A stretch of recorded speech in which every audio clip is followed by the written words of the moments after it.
अस्सलाम वालेकुम स्टूडेंट्स, कैसे हैं आप सब। उम्मीद करती हूँ खैरियत से होंगे। मैं आपकी उर्दू की teacher miss Ritika. Now open your books and come to the page number 8। Page number 8 पर हमारे पास है पढ़िए और रंग भरिए। तो हमें पेज नंबर 8 पे क्या करना है। पेज नंबर 8 में हमें बे के ख़ानदान में रंग भरना है। क्या करना है, बे के ख़ानदान में रंग भरना है। मैंने आपको बताया था ना कि बे के कौन से ख़ानदान होते हैं। बे के ख़ानदान में क्या क्या आता है, बे, पे, ते, टे, से, ये होते हैं बे के ख़ानदान। और हमें आज क्या करना है, इसी में हमें रंग भरना है। सबसे पहले हम पढ़ेंगे, तो पढ़िए मेरे साथ कि ये क्या लिखा हुआ है।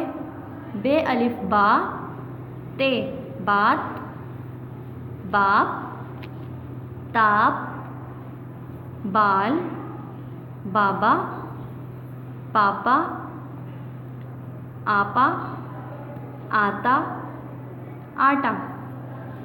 ओके स्टूडेंट्स, एक बार और पढ़ा रही हूँ मैं, आप सब मेरे साथ पढ़िए। बात, बाप, ताप, बाल, बाबा, पापा, आपा, आता, आटा।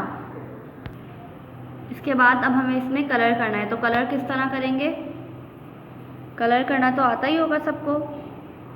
बे के ख़ानदान में हमें कलर करना है। ओके,